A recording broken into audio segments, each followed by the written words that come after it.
Урматтуу менин дарындык туугандарым, Кудай буйрса жолубузда кетип баратабыз. Кудай буйрса силер жакка баратабыз. Кудай буйрса силер менен жолугушам деп сүйүнүп баратабыз. Кереметтүү теңир тоонун курчагында жашнакай ушу маанайда силер менен жолугушам деп сүйүнүп баратабыз. Бардыгыңарга ысык салам. Кудай буйрса ушул 2 күн силер менен жолугушуп көп нерсе жөнүндө сүйлөшөбүз. Мен кубанычтамын силер менен көрүшкөнүмө. Жакшы тааныйбыз, жумгалдык экениңизди билебиз. Бирок ушул мезгилге чейин ушу мына эң жогорку кызматта турдуңуз. Почти мындайча айтканда Атамбаевдин кезегинде оң кол болуп турдуңуз. Бирок ушул жумгал элинин акыбалы деп ушул жерге буга чейин эмне келип койгон жоксуз деген биринчи суроом.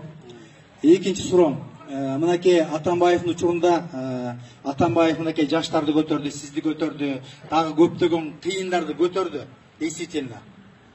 Кезегинде Бакиевдин заманында Атамбаевга биз ушул жерде чуркап күндөп жакшы иштеп бергенбиз кезегиндечи. Анда биз дагы жакшыраак кезибиз болчу. Мен сизден 1 жаш улуумун.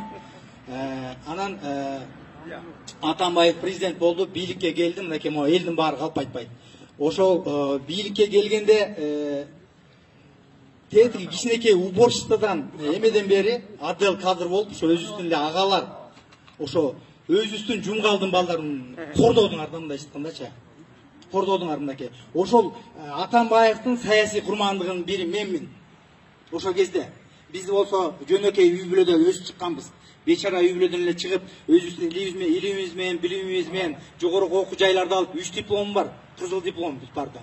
3 кызыл диплом менен бүттүм бардык окуу жайларда. Анан кийин ошонун курмандыгы болдук мынакей элдин баары. Мен ошондо жандоо баштап эмесин жиберди бизге.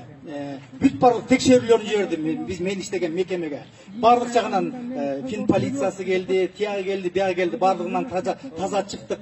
Эч бир далил жок. Анан акыры ушу биздин тетиги инспекциянын жетекчисин барып кыйнап, ушуну кызматтан албасаң сени кетирем деп ушуга чейин барды да, ошол ушурдачы кое туруңуздар до конца. Ошого чейин барышты да, ошонун бир курманды биз. Анан кийин мен ойлоп атам да, ушул сиз ушуга чейин жапжаш экенсиңер, жапжашсыңар, менден 1 жаш күчүк экенсиңер. Ушуга чейин бир жумгалдыкмын мен. Ушу жумгал элинде эмне көйгөй болуп атат деп бир келдиңизби? Ушул жерге бир келип койсоңуз болмок. Анан азыр ушу шайлоо керек учурда эле мына бир 20-30 кишини чогултуп алып келиптирсиз могу жерде. Почти сизди колдойм дегендер аз экен деп ойлойм да. Азыр элдин баарычы, азыр учурда мынакей. Мен да ошолордун биринин учурда элдин баары Садыр Жапаров деп атат. Садыр Жапаровдун башынан эмне деген түйшүктүн баары өткөн жок. Ал деген жана биздин диндеги Юсуф пайгамбардын тарыхы ушундан өттү да. Анан ошон үчүн азыр элдин баары Садыр Жапаровду колдоп турат. Садыр Жапаровду колдоп турат. Анан кийин бүгүн келбей деле койсоңор болмок экен да, негизичи. Баягы эмнечи шаарда керек болбойчу. Анан кийин бир